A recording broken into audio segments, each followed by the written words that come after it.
राधा, ओ राधा, महारानी अभी तक सो रही है और मेरे बेटे को ऑफिस जाने के लिए देरी हो रही है।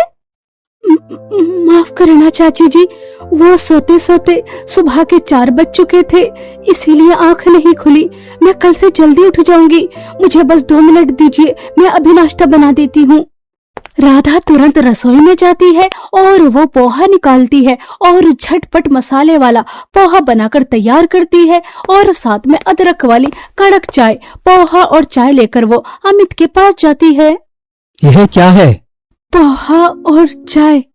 अंधा नहीं हूँ मैं, मुझे दिख रहा है, मगर ये नाश्ता नहीं करूंगा मैं। अमित गुस्से में पैर पटकता हुआ भूखे पेट ऑफिस चला जाता है।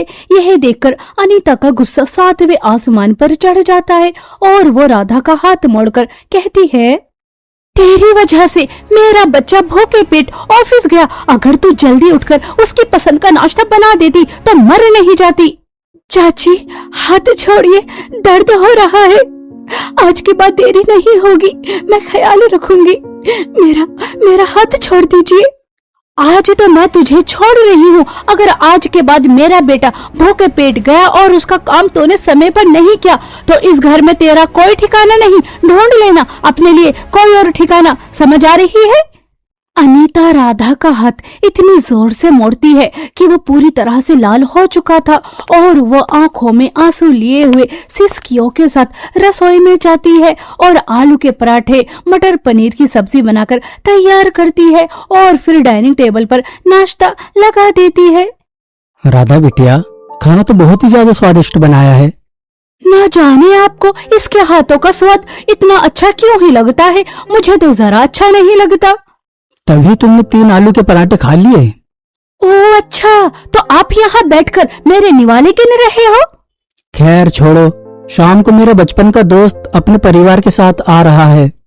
अरे वही जो दिल्ली में रहते हैं, जिनका घर भी महल जैसा है और उनके तो विदेशों में भी कारोबार है। इतने अमीर लोग हमारे गरीब खाने में क्यों ही आ रहे हैं? सौरभ को वैसे तो टाइम मिलता नहीं, लेकिन मेरे बहुत बुलाने के बाद वह अपने परिवार के साथ आ रहा है। चलो अच्छा है, अगर अमित उस अमीर खानदान का दामाद बन गया फिर तो हमारे वारे के न्यारे ही हो जाएंगे। अनीता मन ही मन खिचड़ी पका रही थी और वो राधा से पहले पूरे घर की सफाई करवाती है और फिर उसे खाने की एक लंबी लिस्ट देती है। वैसे तो मुझे तेरे हाथ का खाना जरा पसंद नहीं, लेकिन तेरे चाचा ने कहा कि मेहमानों के लिए तुझे ही खाना बनाना है। जरा अच्छा खाना बनाना, स्वाद में कोई कमी नहीं होनी चाहिए। और फिर राधा तरह तरह के पकवान बनाती है। कुछ देर बाद गोपाल के दोस्त और उनका परिवार आ जाता है। आपसे मिलकर बहुत अच्छा लगा, ऐसा लग ही नहीं रहा कि हम पहली बार मिले हों। हाँ बहन जी, आपने बिल्कुल ठीक कहा, हम सबको भी आपसे मिलकर बहुत अच्छा लगा। यह तो हमेशा अपने दोस्त की तारीफ करते थे और आज मिलकर देख भी लिया। अरे भाग्यवान, बातों से ही पेट भर दोगी या फिर कुछ खिलाओगी भी? हाँ, खाना तैयार है, मैं बस लगा देती हूँ। अनीता तुरंत रसोई में जाती है तो वो वहां जाकर देखती है कि राधा बैठे बैठे सो रही है। यह देखकर उसका चेहरा लाल हो जाता है। तो क्या कुंभकर्ण की बहन है, जहां मौका मिलता है वहां पैर पसार कर सो जाती है? मेहमान खाने का इंतजार कर रहे हैं, जा डाइनिंग टेबल खाने से सजा और हाँ, उसके बाद आसपास नजर भी मत आना। इतने अमीर लोगों को हम नहीं बता सकते कि तू हमारी रिश्तेदार है, समझी? ठीक है चाची जी। और फिर राधा जैसा उसकी चाची कहती हैं वैसा ही करती है। उसने अपने हाथों से जो इतनी मेहनत से तरह तरह के पकवान बनाए थे वो सब डाइनिंग टेबल पर लगा देती है और फिर अपने रूम में चली जाती है। गोपाल अपने दोस्त की फैमिली के साथ खाने का आनंद लेता है।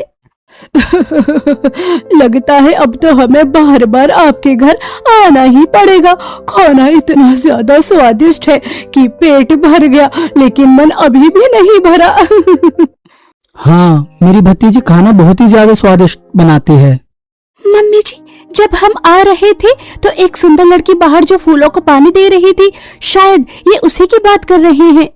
हाँ हाँ, देखा था। सिंपल से सूट में भी इतनी सुंदर दिख रही थी और उसकी मासूमियत तो देखो, फूलों से बात कर रही थी। हमें भी तो मिलाइए अपनी भतीजी से। अपनी गरीब भतीजी का नाम लेना जरूरी था क्या? मैंने तो उसे आने के लिए मना किया था और इन्हें देखो कैसे तारीफों के पुल बांध रही है। अभी बुला कर लेकर आती हूँ। बेचारी गरीब के माता पिता नहीं है तो हमने ही उसे सहारा दिया हुआ है। और फिर अनीता को मजबूरी में राधा को मेहमानों के सामने लेकर आना पड़ता है और फिर राधा सभी को नमस्ते बोलती है, पैर छूती है। सौरभ के बेटे को राधा पहली ही नजर में पसंद आ जाती है। मनोज, तेरी मुस्कुराहट बता रही है कि तुझे ये लड़की पसंद है। अगर ऐसी बात है तो क्या मैं बात आगे बढ़ाऊं? मम्मी, आप क्या बात कर रही हैं? भैया को और लड़की पसंद आ जाए, ऐसा तो हो ही नहीं सकता। क्यों, मुझे कोई लड़की पसंद नहीं आ सकती क्या? मम्मी, अब तो भैया ने अपने मुंह से बोल दिया है कि उन्हें लड़की पसंद है। मम्मी, देर मत कीजिए, इससे पहले कि भैया का मन बदल जाए और हम भैया की शादी का इंतजार करते ही रह जाए। आप बात आगे बढ़ाइए। आप तीनों क्या बातें कर रहे हैं? जरा हमें भी तो पता चले। हमें तो सिर्फ खाना ही पसंद आया था, लेकिन मेरे बेटे को खाना बनाने वाली भी पसंद आ गई।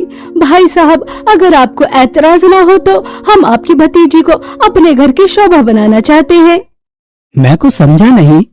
अरे गोपाल, हम इस दोस्ती को रिश्तेदारी में बदल लेते हैं। मुझे राधा बिटिया बहुत पसंद आई। अरे, यह सब क्या हो रहा है? मैंने क्या इतनी सारी तैयारियां इस गरीब के लिए की थी कि वो आए और गरीब को पसंद कर चले जाए? नहीं नहीं, मैं ये नहीं होने दे सकती। अजी, सुनते हो? मुझे आपसे 2 मिनट बात करनी है। हाँ हाँ, आप दोनों सोच समझकर हमें जवाब दीजिए। हमने तो राधा को अपनी बहू के रूप में स्वीकार कर लिया है, बस आपके जवाब की देरी है। राधा को विश्वास ही नहीं हो रहा था कि बैठे बिठाए उसके लिए इतने बड़े अमीर खानदान का रिश्ता आ जाएगा। गौरी अपनी होने वाली भाभी से ढेर सारी बातें करती है और वहीं दूसरी तरफ अनीता गोपाल को साइड में ले जाकर कहती है, आपके अमीर दोस्त ने तो आपकी गरीब भतीजी को अपने बेटे के लिए मांग लिया, लेकिन आपको साफ साफ इनकार कर देना है कि आपको अपनी भतीजी की शादी और कहीं करनी है। समझ रहे हो ना? अरे भाग्यवान, खुद चलकर इतना अच्छा रिश्ता आया है, फिर मैं इनकार क्यों करूंगा? वो इसीलिए क्योंकि मैं नहीं चाहती। और फिर इतने अमीर ससुराल में लड़की देने के लिए क्या तुम जानते नहीं कितना दहेज देना पड़ता है? मैं उस गरीब की शादी में 1 रुपया खर्च नहीं करने दूंगी। कोई गरीब सा लड़का देकर बांध देना उसके पल्लू से, लेकिन इतने अमीर ससुराल में कतई नहीं। अनीता, सौरभ मेरा बचपन का दोस्त है, मैं उसे जानता हूँ। वह दहेज जैसी प्रथा के खिलाफ है। मैंने तो सोचा था कि उनकी बेटी का हाथ अपने बेटे के लिए मांगूंगी, लेकिन उन्होंने उस गरीब का हाथ अपने बेटे के लिए मांग लिया। नहीं नहीं, ये नहीं हो सकता। उनकी बेटी की शादी कहीं और तय हो चुकी है, इसलिए अपने बेटे का ख्याल निकाल दो और राधा बिटिया की शादी की तैयारी करो।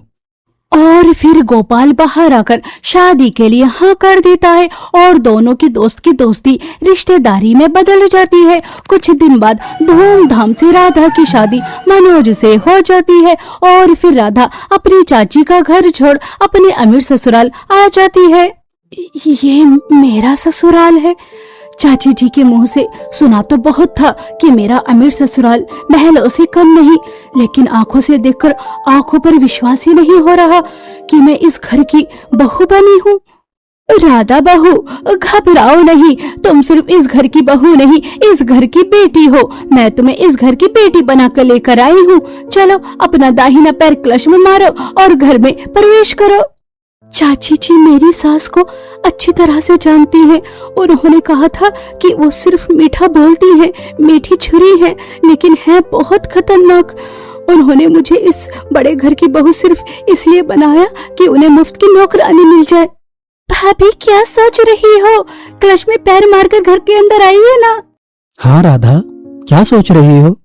राधा के ससुराल में उसके सास ससुर ननंद और पति बहुत प्यार से बात कर रहे थे, लेकिन राधा के कान में उसकी चाची ने जहर घोल दिया था, जिस वजह से उनके मीठे शब्द भी उसे छुरी की तरह लग रहे थे और वो डरते हुए अपने अमीर ससुराल में प्रवेश करती है और फिर सभी रस्म हो जाने के बाद वो रूम में चली जाती है। और सुबह हो जाने के बाद अरे सुबह के 8 बज चुके हैं और महारानी अभी तक अपने रूम में पैर पसार कर सो रही है। ये नहीं कि घर में बूढ़े सास ससुर हैं, उन्हें एक कप चाय का पानी भी मिल जाता।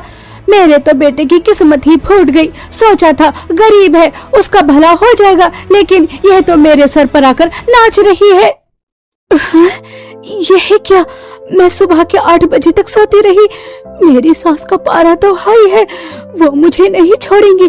चाची जी ने ठीक कहा था कि मेरी सास मीठा बोलती है, लेकिन है बहुत खतरनाक। यह क्या हो गया, मुझे जल्दी उठना चाहिए था। अब मैं क्या करूं? हाँ, मुझे किचन में जाना चाहिए। अरे तुम सोकर उठ गई? मुझे माफ कर दो, मुझे कोई सजा मत देना, मेरा हाथ मत जलाना, मुझे अंधेरे कमरे में बंद मत करना। मुझसे गलती हो गई, कल से पक्का पक्का बिल्कुल देरी नहीं होगी, जल्दी उठ जाऊंगी। राधा शांत हो जाओ, लगता है तुमने कोई बुरा सपना देखा। वो आज मेरा ससुराल में पहला दिन है ना, और मैं इतनी देर से उठी हूँ, और जब बहू देर से उठती है तो उनकी सास उन्हें सुकून से जीने नहीं देती, और माँ जी की भी चिल्लाने की आवाज आ रही है। वो मुझे जरूर कोई ना कोई सजा देंगी। अरे नहीं नहीं, मम्मी तो रसोई में है, यह तो गोरी सीरियल देख रही है, वहां से आवाज आ रही होगी। मनोज की बात सुनकर राधा की सांस में सांस आती है और उसकी सास ने जो उसे साड़ी और जेवर पहनने के लिए दी थी वो पहनकर तैयार हो जाती है और वो तुरंत रसोई में जाती है। तो उसकी सास कहती है, अरे राधा बहू, तुम यहाँ रसोई में क्या कर रही हो? वो माँ जी, आज मेरी पहली रसोई है तो मुझे आप सबके लिए कुछ बनाना है, इसलिए मैं रसोई में आई हूँ। हाँ राधा बहू, मैं जानती हूँ कि आज तुम्हारी पहली रसोई है, लेकिन तुमने इतनी दूर का सफर तय किया, इसलिए मैं नहीं चाहती कि ये रस्म सुबह में हो, शाम में हो जाएगी। अभी तुम्हारा नाश्ता तैयार हो रहा है, नाश्ता करो, आराम करो और अपनी पहली रसोई शाम में करना। मैंने सोसाइटी की कुछ औरतों को भी बुलाया है, ठीक है? मेरी सास तो मुझसे इतने प्यार से बात कर रही है, मुझे नहीं लगता कि ये खड़ूस या बदतमीज है। चाची ने जरूर मुझसे झूठ बोला होगा। राधा बहू, यह तुम बीच बीच में कहाँ खो जाती हो? जाओ बाहर जाकर बैठो। और फिर राधा रसोई से बाहर आकर सोफे पर बैठी जाती है। तभी उसकी ननंद उसके पास आती है तो राधा झट खड़ी हो जाती है। क्या हुआ भाभी, आपको मेरा यहाँ बैठना पसंद नहीं? मैं चली जाती हूँ, अगर आपको स्पेस चाहिए तो। नहीं नहीं, मुझे लगा शायद आपको कुछ चाहिए। मैं आपके लिए पानी, चाय, कॉफी या फिर खाना कुछ लेकर आऊं? नहीं भाभी, मुझे कुछ नहीं चाहिए, और अगर कुछ चाहिए तो घर में इतने सारे नौकर हैं, किसी से भी मांग लूंगी। आपको कहीं जाने की जरूरत नहीं, आप यहाँ बैठिए और मुझसे बातें कीजिए और बताइए आपको खाने में क्या पसंद है, आपको कहाँ घूमने जाना पसंद है और आपको कैसे ड्रेसेस पहनना पसंद है। हम कल शॉपिंग पर जाएंगे, क्या कहती हो? कहीं मैं कोई सपना तो नहीं देख रही? मेरी ननंद मुझसे मेरी पसंद के बारे में पूछ रही है, मैं कोई सपना ही देख रही हूँ? वरना ननंद इतनी अच्छी, मुझसे मेरी पसंद नापसंद, मुझसे इतने प्यार से बात कर रही है, ऐसा कैसे हो सकता है? भाभी बताइए ना, आपको कहाँ घूमने जाना पसंद है, फिर हम आपके वहीं की टिकट करा देंगे। आपको भैया के साथ घूमने जहाँ जाना पसंद हो वहाँ चली जाना। जब तक पिताजी जिंदा थे तो मैं उनके साथ हर साल अपने गांव का मेला देखने जाया करती थी, लेकिन उनकी मृत्यु के बाद चाचा के घर पर कभी मौका ही नहीं मिला। तो आप अपने गांव के मेले में घूमने जाना चाहती हैं, हम सभी वहां चलेंगे, लेकिन फिलहाल आप बताइए कि आप लंदन, पेरिस, ऑस्ट्रेलिया, दुबई कहाँ जाना पसंद करोगी, या फिर इंडिया में ही कोई जगह हो तो वो बता दीजिए। मैंने एक बार टीवी पर लंदन देखा था, वो मुझे बहुत पसंद आया था। तो आपको लंदन जाना है तो ठीक है, लंदन की टिकट मेरी तरफ से। लंदन जाने के लिए आपके लिए ड्रेस, शूज, मेकअप सब खरीदना पड़ेगा। हम कल शॉपिंग पर जाएंगे, ठीक है? राधा बहू आ जाओ, मैंने नाश्ता लगा दिया, और गोरी जाओ अपने भैया को बुला के लेकर आओ, और पापा को भी देखना वो कहाँ चले गए। और फिर राधा अपने ससुराल में पहली बार सबके साथ बैठकर डाइनिंग टेबल पर नाश्ता करती है। सब इतने प्यार से बात कर रहे थे कि राधा को विश्वास ही नहीं हो रहा था कि उसे इतना अच्छा स्वर्ग जैसा ससुराल मिला। उसकी आंखों में आंसू थे। तभी गौरी कहती है, भाभी आप रो रही हो, क्या हुआ? सब ठीक तो है ना? हमसे क्या कोई गलती हो गई? अरे नहीं नहीं गौरी बेटी, ऐसी बात नहीं है। बहू को अपने मायके की याद आ रही होगी। जब मैं ब्याह कर आई थी तो मुझे भी अपने माँ बाप की बहुत याद आई थी और मैं बहुत रोई थी। बस राधा बहू को भी अपने चाचा चाची की याद आ रही होगी। उसके माता पिता के बाद वही तो इसके माता पिता हैं। हाँ, मुझे उनकी बहुत याद आ रही है। राधा बहू मैं समझती हूँ, मायके छोड़कर आना कितना मुश्किल होता है, लेकिन खुद को अकेला बिल्कुल मत समझना। हम सब तेरे साथ हैं और तुझे जब भी अपने मायके की याद आए तो चली जाना और किसी से परमिशन लेने की जरूरत भी नहीं, ठीक है? इतने अच्छे स्वर्ग जैसे ससुराल को भला कोई छोड़कर क्यों ही जाना चाहेगा? माँ जैसा सास प्यार करती है, बाप जैसा ससुर, इतना अच्छा पति मिला और दोस्त और बहन जैसी ननद। लगता है मेरे अच्छे कर्म मुझे यहाँ लेकर आए हैं। राधा की आंखों में खुशी के आंसू थे कि उसे इतना अच्छा स्वर्ग जैसा अमीर ससुराल मिला। और फिर सब नाश्ता करने के बाद ढेर सारी बातें करते हैं। शाम को राधा रसोई में जाती है और अपनी पहली रसोई की रस्म करती है। मैंने रसमलाई बना दी, खीर बना दी और यह है शाही टुकड़ा भी। अब खाने में क्या बनाऊं? इतना टाइम हो गया और अभी तक खाना बनकर तैयार भी नहीं हुआ। अगर इतने धीरे धीरे काम करोगी तो कैसे चलेगा? तुम्हारे ससुराल वाले तो भूखे ही मर जाएंगे। तुमसे तो एक काम भी ठीक तरह से क्या नहीं जाता। आज तुम्हारी पहली रसोई थी और उसमें भी इतनी देरी। सोसाइटी की औरतें इंतजार कर रही हैं तुम्हारे हाथ का मीठा खाने के लिए। बातों में समय का पता ही नहीं चला, वरना मैं पहले से लग जाती। मुझे माफ कर दो। मैं बस अभी फटाफट सब कुछ तैयार कर देती हूँ। सॉरी भाभी, रिलैक्स। मुझे माफ कर दो। मुझे नहीं पता था कि आप इतना ज्यादा डर जाएंगी। अपनी हालत तो देखिए, आप किस तरह से कांप रही हैं।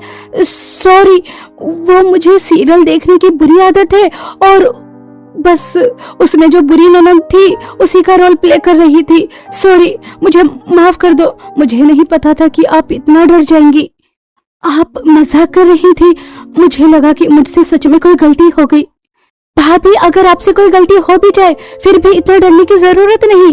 गलती इंसान से ही होती है। चलिए बताइए, मैं आपकी क्या हेल्प करवा सकती हूँ? और फिर गौरी प्यार से अपनी भाभी के कामों में हाथ बटाती है। यह देखकर शर्मिला को बहुत अच्छा लगता है कि किस तरह ननद भाभी प्यार से एक साथ काम कर रही हैं। और फिर सभी राधा के हाथ का बना खाना खाते हैं, मीठा खाते हैं और सोसाइटी की सभी औरतें उसके खाने की और मीठे की बहुत ही ज्यादा तारीफ करती हैं। शर्मिला, तूने जैसा कहा बिल्कुल वैसी बहू लेकर आई। चांद सी सुंदर है तेरी बहू और हाथों में भी कितना स्वाद। पेट भर गया लेकिन मन नहीं भरा। लगता है खाने के लिए रोज तेरे घर आना पड़ेगा। ठीक है मोहिनी, रोज आ जाना मेरी बहू के हाथ का स्वादिष्ट भोजन करने के लिए, लेकिन उसके लिए तुझे अपनी जेब ढीली करनी पड़ेगी। हाँ, क्यों नहीं। और फिर सोसाइटी की सभी औरतें राधा को नेक देती हैं, आशीर्वाद देती हैं और चली जाती हैं। राधा बहुत ही ज्यादा खुश होती है। राधा भूल चुकी थी कि वो इस घर की बहू है, क्योंकि उसे बेटियों जैसा प्यार मिल रहा था। ऐसे ही समय बीत रहा था और एक दिन शर्मिला राधा से कहती है, राधा बहू, कल तुम अपने मायके जा रही हो तो मैं भी तुम्हारे साथ चलूंगी। मुझे वहाँ से कुछ जड़ी बूटियां लेकर आनी है। अगर माँ जी मेरे साथ जाएंगी तो चाची ने मेरे साथ वही व्यवहार किया जो वो हमेशा करती है, तो मेरे ससुराल में मेरी क्या ही इज्जत रह जाएगी। राधा बहू, क्या सोच रही हो? कुछ नहीं। राधा अपनी सास को कुछ नहीं बताती और वो उन्हें अपने साथ मायके भी नहीं लेकर जाना चाहती थी, क्योंकि वो अपनी चाची के स्वभाव को अच्छी तरह से जानती थी। अगले दिन दोनों सास बहू अनीता के घर आती हैं। ओ मेरी लाडो रानी, तेरे चाचा ने अपनी सारी जमा पूंजी लगाकर तुझे इतने अमीर ससुराल में ब्याह दिया तो तू तो अपने चाचा चाची को ही भूल गई। समधन जी, ऐसी तो बात नहीं है। पिछले महीने तो आई थी राधा बहू। एक महीने में आना भी कोई आना है। अच्छा तुम यहाँ बैठो, मुझे अपनी प्यारी भतीजी से कुछ बात करनी है। राधा बिटिया जरा मेरे साथ तो। और फिर अनीता राधा को अपने साथ रूम में ले जाती है और उसका हाथ मोड़कर उससे कहती है, करमजली, तेरे माँ बाप के मरने के बाद तुझे हमने अपने घर में जगह दी, तेरी शादी इतने अमीर खानदान में की कि तू वहाँ रानी बनकर रह रही है, फिर भी तू अपने भैया का भला नहीं चाह रही। उसने 20 लाख रुपए ही तो मांगे थे, क्या तू अपने अमीर ससुराल से 20 लाख रुपए बुलाकर मेरे बच्चे को दे नहीं सकती? चाची जी मेरा हाथ छोड़िए, मुझे दर्द हो रहा है और बाहर मेरी सास है, अगर उन्होंने देख लिया तो वो क्या ही समझेंगी। और आप ही बताइए, मैं अपने ससुराल से इतनी बड़ी रकम कैसे लाकर दे सकती हूँ? ये आप कैसी बातें कर रही हैं? चाची मेरा हाथ छोड़िए। तू अपनी चाची को जानती नहीं है? अगर तूने 20 लाख रुपए नहीं दिए तो मैं तुझे तेरे अमीर स्वर्ग जैसे ससुराल में टिकने नहीं दूंगी। राधा बहू, तो ये है बात थी, जब भी तू अपने मायके से वापस ससुराल आती थी तो बुझी बुझी रहती थी। मैंने तुझसे कितनी बार पूछा कि आखिर बात क्या है, लेकिन तूने हमें बताना जरूरी नहीं समझा। और समधन जी, आप भी कमाल करती हैं, बेटी के ससुराल से पैसे मंगाते हुए आपको शर्म नहीं आ रही? माँ जी, वो आपने जो सुना वो सच नहीं है। चाची तो मुझसे बहुत प्यार करती है, वो तो बस ऐसे ही। बहू, तू अभी भी अपनी चाची की साइड ले रही है जो तेरे ऊपर इतना अत्याचार करती है, और आप 20 लाख रुपए की बात कर रही है। ऐसी बहू के ऊपर तो मैं अपनी जान भी न्यौछावर कर दूं। और तभी शर्मिला अपनी बहू को वहां से लेकर आ जाती है। मेरी बच्ची, रो मत, तेरी माँ अभी जिंदा है। कोई तेरी आंखों में आंसू लेकर आए, ये तेरी माँ को हरगिज बर्दाश्त नहीं। तो रो मत, और यह बिल्कुल मत सोचना कि तेरा मायका छूट गया। तेरा जब भी मन करे तो अपने मायके आ सकती है, अपने पिता समान चाचा से मिलने। मुझे समझ नहीं आ रहा कि मैंने ऐसा कौन सा पुण्य किया जो मुझे ऐसा स्वर्ग जैसा ससुराल मिला। राधा अपनी सास के गले लगकर बहुत रोती है और दोबारा चाची के घर कभी नहीं आती। उसका जब मन करता चाचा से कहीं बाहर मिल लेती या फिर उनसे फोन पर बात कर लेती, लेकिन अपने स्वर्ग जैसे अमीर ससुराल को छोड़कर कभी कहीं नहीं जाती। उनके साथ हंसी खुशी जिंदगी बिताती है।